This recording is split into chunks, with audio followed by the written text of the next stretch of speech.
اولاد جناب اسحاق علیہ السلام جناب اسحاق اور جناب اسماعیل علیہ السلام کہاں آئے تھے؟ مکے میں آئے تھے نا، جناب حاجرہ کے ساتھ جو چھوڑ کے گئے تھے۔ تو آپ دیکھیں کہ یہ کہا جائے کہ ایک بیٹا حضرت اسحاق علیہ السلام اس نے آ کے فلسطین کو آباد کیا اور ایک بیٹے کو مکے میں رکھا۔ گویا یہ کہا جائے کہ اس وقت اسلام کے دو ارکان، دو رکن ایسے تھے کہ ایک فلسطین میں تھا اور ایک مکے میں تھے۔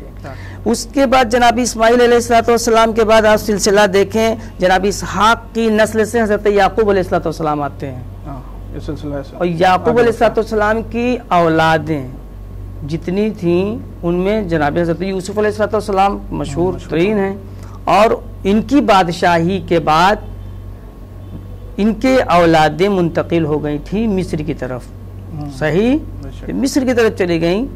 تو اب انہی میں سے ایک ایسے نبی ہیں جو جناب یوشع بن نون کہا جاتا ہے، جو جناب موسیٰ کے وصی تھے، جناب موسیٰ علیہ السلام کے وصی تھے۔ آپ سرزمین فلسطین پر آئے اور آنے کے بعد دوبارہ آ کر کے آپ نے اس طریقے سے اللہ کے توحید کی، اس طریقے سے لوگوں کو دعوت کی اور توحیدی پرچم کو ہر طرف لہرایا۔ اس کے علاوہ جناب حضرت داؤد علیہ السلام اور جناب حضرت سلیمان نبی اللہ، یعنی جس کے لیے جناب سلیمان کی حکومت مشہور جانتے ہیں، خدا سے دعا کی تھی، پروردگار عالم رب اغفر لی حب لی منکل، پروردگار مجھے ملک عطا فرما دے، لا ينبغی لاحد، جو کسی کو نہ عطا کیا ہو، ہے۔ تو یہ حکومت جو ابھی دیکھیں، اسی حکومت کو یہ جناب سلیمان نبی اللہ کی یہ حکومت ایسی توحیدی حکومت تھی، کہ پوری کائنات میں جناب سلیمان نبی اللہ نے اسی سرزمین فلسطین سے کیا کیا؟ توحید کے پرچم کو رائج کیا۔ یہ جناب سلیمان نبی اللہ نے اس کام کو کیا۔ اس کے بعد آپ آ جائیے، آخری نبی کون تھے؟ جناب عیسیٰ علیہ السلام۔ حضرت عیسیٰ علیہ السلام کے لیے ملتا ہے کہ جناب حضرت عیسیٰ علیہ السلام اسی شہر فلسطین میں شہر بیت لحم میں پیدا ہوئے۔ بیت لحم، جی سرکار، بیت لحم میں پیدا ہوئے، اور اس کے بعد آپ نے پھر وہی کیا جو سابقہ نبی نے توحید کا پرچم لہرایا ہے۔ آپ نے بھی اسی طریقے سے اسی سرزمین فلسطین کو سب سے پہلے پہچانے، فلسطین سرزمین ہے کیا؟ بے شک ہم اللہ خدا کا لاکھ لاکھ شکر ہے، پروردگار کا احسان ہے کہ اس نے ہم کو غاصب نہیں بنایا ہے۔ سبحان اللہ، بے شک۔ خدا نہ کرے کہ خدا نہ کرے کوئی غاصب ہو، اور اللہ نے اس چیز سے ہمارے انبیاءوں کو اور امت مسلمہ کو خدا کرے سب دور رہیں اس سے۔ لہذا دوسری چیز ہم دیکھتے ہیں، جناب عیسیٰ علیہ السلام کے بعد آخری نبی حضرت محمد مصطفیٰ صلی اللہ علیہ وآلہ وسلم، آپ نے دیکھا کہ آپ تشریف لائے کہاں پر؟ فلسطین میں۔ یہ وہی جگہ ہے جہاں پر قرآن نے اعلان کیا، کیا اعلان کیا؟ سبحان الذی اسری بعبدہ لیلا من المسجد الحرام الی المسجد الاقصی الذی بارکناہ حولہ۔ توجہ فرمایا آپ نے، دیکھیے یہ وہی جگہ ہے، یہ فلسطین وہی سرزمین ہے جہاں پر حضور گرامی حضرت محمد مصطفیٰ صلی اللہ علیہ وآلہ وسلم کو معراج ہوئی۔ یعنی قرآن اس سرزمین کی تعریف کر رہا ہے اور معراج کے سلسلوں کو بتا رہا ہے کہ مسجد اقصی سے، مسجد الحرام سے مسجد اقصی تک ہوئی۔ یہ فلسطین وہ سرزمین ہے، یعنی گویا کہا جائے کہ اس سرزمین پر ہزاروں انبیاء تشریف لائیں اور اس سرزمین کو سرزمین انبیاء کہا جاتا ہے۔ سبحان اللہ، یہ آپ نے بڑا اچھا اضافہ کیا، سرزمین انبیاء۔ جی سرزمین انبیاء ہے، ہاں، یعنی ہم کسی کے گھر میں نہیں ہیں، خود ہمارا گھر ہے۔ اگر آج مسلمان وہاں پر ہیں اور سانس لے رہے ہیں تو گویا وہ نبی کی سیرت پر چل کے اللہ کی توحید کا اعلان کرتے ہیں اور اس جگہ پر رہتے ہیں، گویا وہ ان کا مسکن ہے۔ تیسری چیز دیکھیں آپ کہ اللہ نے اس سرزمین فلسطین کو قبلہ اول بنایا ہے، بے شک بے شک، بنایا ہے نہیں بنایا، بے شک، قبلہ اول بنایا ہے، اور تمام مسلمانوں نے حضور گرامی حضرت محمد مصطفیٰ صلی اللہ علیہ وآلہ وسلم کی مشایعت میں نماز ادا کی ہے، بیت المقدس کی طرف کی ہے نہیں کی ہے، بے شک، وہ تو جب حکم آیا خانہ کعبہ کا تب ادھر آپ نے رخ کیا ہے، صحیح ہے جی۔ بے شک، تو لہٰذا یہ وہ سرزمین ہے جہاں پر انبیاءوں کا سلسلہ رہا ہے۔ اس سرزمین فلسطین کو کیا بولتے ہیں؟ سرزمین انبیاء کہتے ہیں۔ سبحان اللہ، بہت ہی خوبصورت انداز سے مولانا نے اس سوال کو وضاحت کے ساتھ بہت کم وقت میں ہمارے ناظرین کو پیش کیا، اور اس سلسلے کو آگے بڑھاتے ہوئے ہم یہ جاننا چاہیں گے آغا کہ یہ سیونزم کیا ہے، یہ اس فکر کو دنیا میں رائج کرنے والے کون لوگ تھے اور ان سے ان کا کیا ہدف تھا؟ دیکھیے میں آپ کی خدمت میں عرض کروں کہ صہیونیزم یہ ہمارے درمیان بہت زیادہ رائج ہے، بچے بھی ہمارے سنتے ہیں، جوان بھی سنتے ہیں، بزرگ بھی سنتے ہیں کہ یہ کیا چیز ہے صہیونیزم۔ دیکھیے دراصل میں صہیونیزم جو ہے یہ ایک مرکب لفظ ہے، یعنی دو لفظ کو ملا کر کے بنایا گیا ہے۔ ایک ہے صہیو، دوسرا ہے ایزم، صحیح ہے ایزم۔ یہ ان کا رابطہ یہودی سے بہت زیادہ ملتا جلتا ہے، یعنی صہیونیزم یہودیزم، یعنی ان ایک دوسرے سے رابطہ قوی ہے۔ اچھا ابھی میں آپ کی خدمت میں عرض کروں گا کہ انہوں نے لفظ صہیونیزم کو کیوں اپنے لیے مخصوص کیا، خاص کیا، مختص کیا، خاص کیا اپنی طرف، کیوں مخصوص کیا؟ دیکھیے پہلے میں آپ کی خدمت میں عرض کر دوں کہ صہیونیزم کا مطلب کیا ہے۔ دیکھیے صہیو ایک الگ چیز ہے اور ایزم ایک الگ چیز ہے۔ صہیو کہتے ہیں کہ یہودی اس پہاڑ کو بولتے ہیں کہ جو بیت المقدس کے اندر قائم ہے اور جہاں پر جناب داؤد اور جناب سلیمان نبی اللہ کی قبر ہے، توجہ فرمائے آپ۔ اور ایزم کہتے ہیں آئیڈیالوجی کو، یعنی نظریے کو، صحیح ہے۔ تو یہ چیز ملا کر کے انہوں نے یہاں پر رکھا۔ اب میں آپ کی خدمت میں عرض کروں کہ اس کو کیوں چنا ان لوگوں نے، صہیونیزمی کو کیوں اختیار کیا، کیوں مختص کیا؟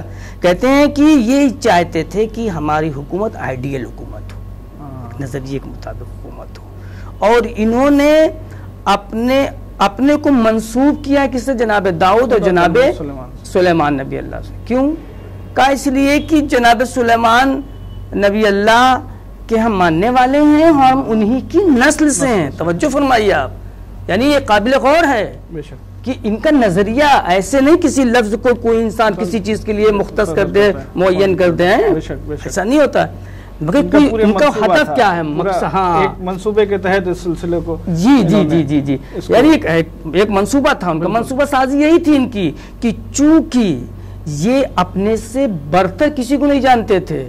کیوں نہیں جانتے تھے؟ کہ اس لیے کہ ہم جب جناب سلیمان نبی اللہ کے ماننے والے ہیں اور انہی کی نسل سے ہیں، تو اب چونکہ جناب سلیمان نبی اللہ نے پوری کائنات پر حکومت کی ہے، توجہ فرمائیے، یہ یہاں سے لیا گیا ہے، یہ یہاں سے لیا گیا ہے کہ پوری کائنات پہ، پوری دنیا پر جناب سلیمان نبی اللہ نے حکومت کی تھی، لہٰذا حکومت کا حق صرف ہمارا ہے، ہمارا ہے، یس۔ یعنی دوسرے جو ادیان پائے جاتے ہیں، دوسرے جو مذاہب اس دنیا میں ہیں، ان کا کوئی اختیار نہیں ہے، چونکہ سلمان پیغمبر کی حکومت، چونکہ میں ان کی نسل سے ہوں، لہٰذا اگر حکومت ہوگی تو صرف میری حکومت ہوگی، یعنی میں اس چیز کو، میری آئیڈیالوجی، یہ ازم کا جو جی مطلب ہوا وہ ہماری آئیڈیالوجی سے ہی چلیں آپ۔ جی جی جی جی۔ اس کے علاوہ دیکھیے آپ، ان کے اندر صفت یہ تھی کہ اصل میں در حقیقت یہ کہ تاریخ یہ کہتی ہے کہ چونکہ فلسطین کی سرزمین پہ، یعنی یہ تاریخ کہتی ہے کہ اس سرزمین پر اتھل پتھل بہت تھا، یعنی سیاسی اعتبار سے.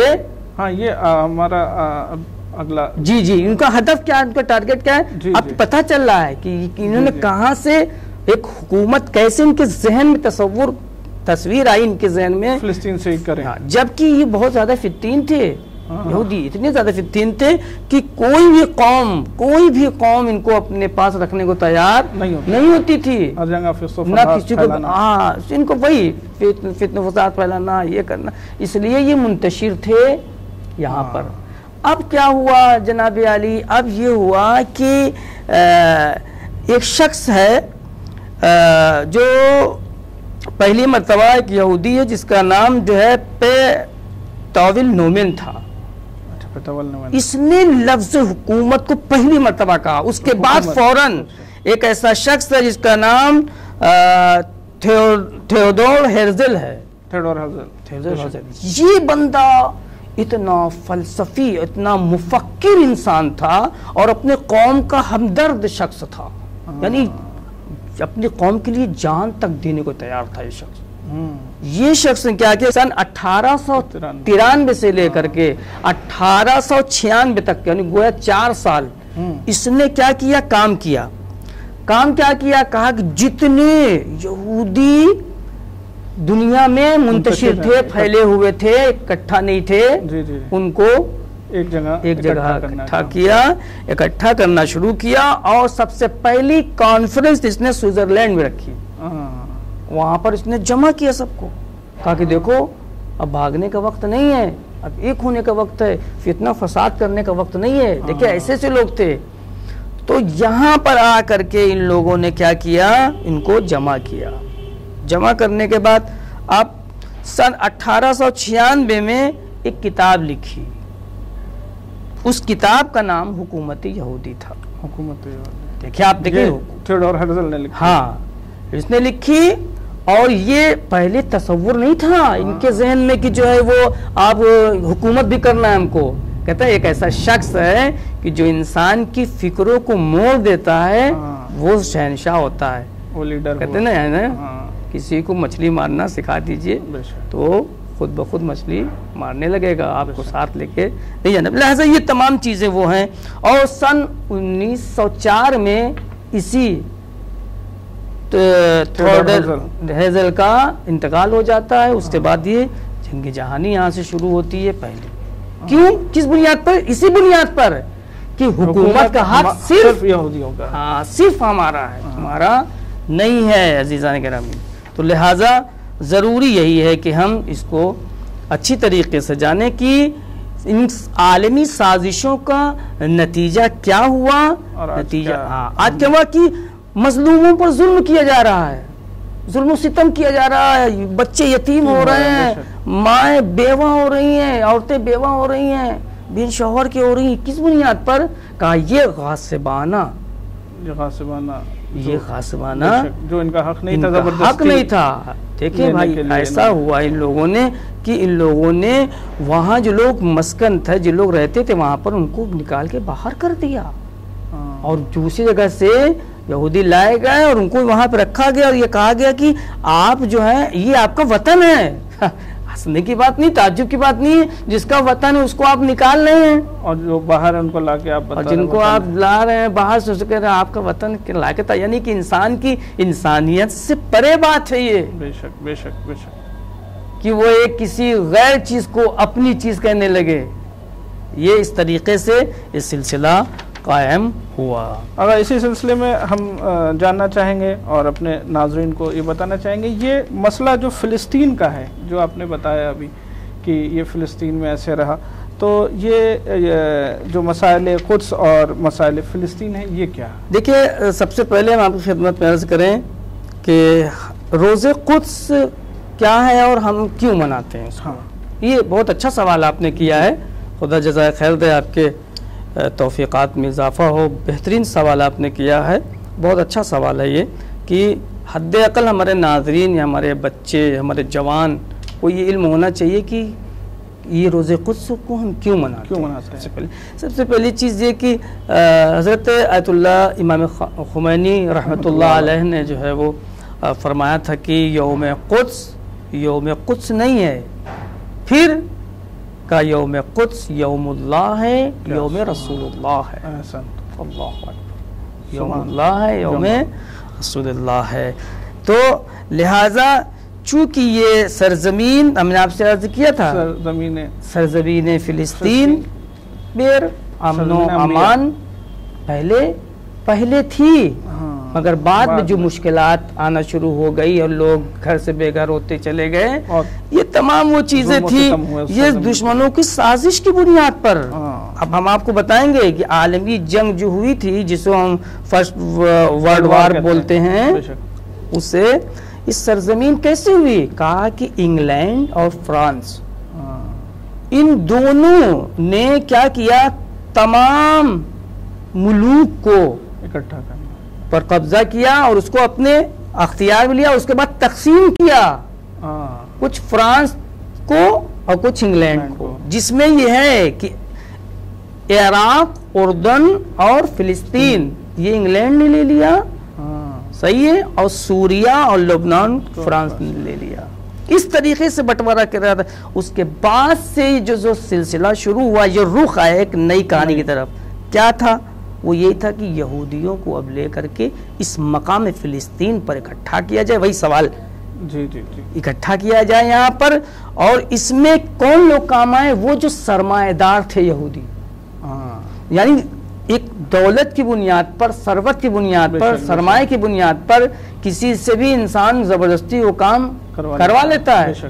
اس نے کیا کیا؟ اس نے یہ کیا کہ زبردستی لوگوں کو پیسے کی بنیاد پر، مال کی بنیاد پر، ثروت کی بنیاد پر لوگوں کو، وہ یہودی جو منتشر تھے ان کو انہوں نے اکٹھا کیا، اور اکٹھا کرنے کے بعد یہاں پر لائیے، جس کا نام روڈس چائلڈ ہے نا، ابھی تذکرہ ہو رہا تھا ہمارا کے درمیان اس میں، کہ اس بندے نے اتنا سرمایہ خرچ کیا اس مسئلے پر کہ کسی بھی طریقے سے کچھ بھی ہو جائے، جو منتشر ہیں ان کو اکٹھا کیا جائے اور یہاں پر آ کر کے اس طریقے سے حکومت تشکیل دی جائے تاکہ ایک نئی حکومت قائم ہو سکے۔ اب دیکھیں اس کے بعد سر 1917 سے لے کر کے سر 1948 تک یہ سلسلہ چلتا رہا، 48 تک یہ سلسلہ چلتا رہا، اور کیا چلتا رہا سلسلہ؟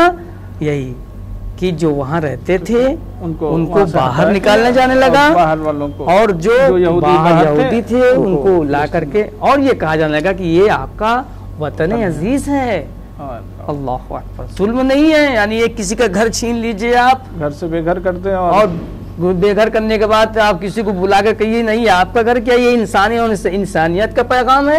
نہیں ہے، انسان اور انسانیت سوال ہی نہیں پیدا ہو سکتا ہے کہ یہاں پر کوئی ایک انسان جو اپنے عقل سلیم رکھنے کے بعد اگر فیصلہ کرے تو یہ کسی پر ظلم اچھی چیز نہیں ہے۔ اور عزیزان گرامی، اب آپ دیکھیں کہ اب یہاں سے ایک چیز اور بہت ہی باریکی چیز میں آپ کی خدمت میں عرض کروں کہ یہ ملک اسرائیل کب وجود میں آیا؟ یہ بہترین سوال ہے، اس ملک، ہاں جی آپ دیکھیں 1948 میں انگلینڈ اور فرانس نے مل کر کے جس حکومت کو تشکیل دیا، جعلی حکومت جو بنائی ہے وہ اسرائیل کے نام سے بنائی ہے، اور یہاں پر جو لوگ رہتے تھے اپنے حقوق کے تحریک کے لیے کھڑے ہوتے تھے، ان کو ان کی آواز کو دبا دیا جاتا تھا، اور کچھ ایسے افراد تھے کہ جو خائن تھے، صحیح ہے، خائن کی بنیاد پر ہی اسلام کو خطرہ ہوا ہے، شروع سے لے کے آخر تک دیکھ لیجئے آپ، خائن جو عربوں کی جنہوں نے قیادت کی، یہودیوں کی کہنے پر چلے اور تمام چیزیں سلسلہ، پھر کیا ہوا؟ کہا نتیجہ یہ ہوا کہ اس مسئلے کو کم رنگ دیا جانے لگا، یعنی کہ آپ فلسطین چکر میں نہ رہیں، آپ چھوڑ دیجئے، چھوڑیے، ہاں آپ اپنی زندگی دیکھیے، آپ کہیں چلے جائیے، اس کی کوشش کی جانے لگی بہت زیادہ کہ کم رنگ کیا جائے۔ اب یہاں سے مسئلہ آتا ہے کہ ہم کیوں قدس کو مناتے ہیں، کیوں قدس کو مناتے ہیں؟ اب یہاں پر سن 1979 میں جب ایران میں آیت اللہ امام خمینی رحمت اللہ علیہ نے انقلاب لانے کے بعد جو کامیابی ان کو میسر ہوئی، ان کا انقلاب کیوں کامیاب ہوا؟ کہا چونکہ ان کا انقلاب ایک اسلامی بنیاد کے اوپر تھا، اور دنیا کے جتنے لوگ تھے امت مسلمہ کے مسائل کو اپنا مسئلہ سمجھتے تھے، درد رکھتے تھے۔ سب سے پہلا کام امام خمینی رحمۃ اللہ علیہ نے یہ کیا کہ ایران میں جو اسرائیل کا سفارت خانہ تھا اس کو آپ نے یہاں سے نکال کے باہر وہاں بھیج دیا، فلسطین کے لوگوں کے حوالے کر دیا۔ امانت دیکھیں آپ، جس کی شخص ہوتا ہے وہ یہاں یہ ہو رہا تھا، جس کا تھا اس کو باہر کر دیا، یہاں پر جو امانت ہے وہ لوٹائی جا رہی ہے، امانت توجہ ہے نا۔ تو یہ چیزیں ہیں۔ دوسری چیز عدل و انصاف کے ساتھ ساری چیزیں۔ دوسرا کام امام خمینی رحمۃ اللہ علیہ نے یہ کیا کہ جو فلسطین کا مسئلہ کم رنگ ہو رہا تھا، دبایا جا رہا تھا، اس کو آپ نے مستحکم ارادہ کیا، مضبوط ارادہ کیا، خدا سے مدد چاہی، اور اس فلسطین کو آزادی دلانے کے لیے آپ نے رمضان المبارک کے آخری جمعے کے دن کو یوم القدس قرار دیا، اور اپنے امت مسلمہ سے، تمام امت مسلمہ سے آپ نے مطالبہ کیا کہ آپ جس طریقے سے مظلوم کا حق دلانے کے لیے کھڑے ہوں گے، فلسطین کے لیے بھی آپ ایسے ہی ایک مظلوم فلسطین کے افراد ہیں جن پر ظلم و ستم کیا جا رہا ہے، اور جن پر اس طریقے کے مصائب و آلام ڈھائے گئے کہ ان کو بے گھر کیا گیا اور ان کو نکال دیا گیا۔ اور چونکہ امام خمینی رحمۃ اللہ علیہ ہے کہ اس حرف پر، اس قول پر تمام امت مسلمہ نے بڑھ چڑھ کر لبیک کہا، اور آپ کے اس کہے ہوئے فرمان کے مطابق سب نے عمل کیا، جس کا نتیجہ یہ ہے کہ امت مسلمہ کامیابی کی طرف مائل ہو رہی ہے، اور دشمن کا دل رستا جا رہا ہے، اور اس کے پائے کمزور ہوتے جا رہے ہیں۔ یہ سلسلہ ہے۔ اور ایک چیز اور امام خمینی رحمۃ اللہ علیہ نے فرمایا کہ دیکھو، ہم یہ احتجاج کر کے فلسطین کے مظلوموں کو، فلسطین کا لوگوں کو ان کا حق دلانا چاہتے ہیں، اور جن غاصبوں نے ان کا حق لے لیا ہے ان سے ان کو چھٹکارا دلانا چاہتے ہیں۔ صحیح ہے۔ اور اسی لیے امام خمینی نے جملہ اور کہا کہ یوم قدس نہیں ہے، یوم قدس یوم مستضعفین ہے، مستکبرین اور ظالمین کے خلاف، یعنی کہ گویا یہ یوم قدس کیا ہے؟ یوم قدس یہ مظلوم کا دن ہے، ظالم کے خلاف۔ لہٰذا ہم سب دعا کرتے ہیں پروردگار کے عالم کی بارگاہ میں، پروردگار عالم ہم سب کو نیک عمل کرنے کی توفیق عنایت فرمائے، اور مظلوموں کے ساتھ دینے کی توفیق عنایت فرمائے۔ ہم سب سے جتنا ہو سکے فلسطین کے مظلوموں کی مدد کریں، اللہ ہم سب کو توفیق دے، اور اللہ ہم کو ان فلسطینیوں کے ناصرین میں شمار فرمائے۔ ربنا تقبل منا انک انت السمیع العلیم۔ شکریہ آپ کا، سلام علیکم، حسینی چینل اور اپنے ناظرین کی جانب سے آپ کے خدمت میں خداوند عالم حسینی چینل کے تمام اراکین کی حفاظت فرمائے، ان کی توفیقات میں مزید اضافہ فرمائے، اور جس خدمت دین کو یہ انجام دے رہے ہیں امام وقت، ان کی اس عمل اور عمل صالح کو اپنی بارگاہ میں قبول فرمائے، اور ان کو اپنے ناصرین میں شمار فرمائے۔ ربنا تقبل منا انک انت السمیع العلیم۔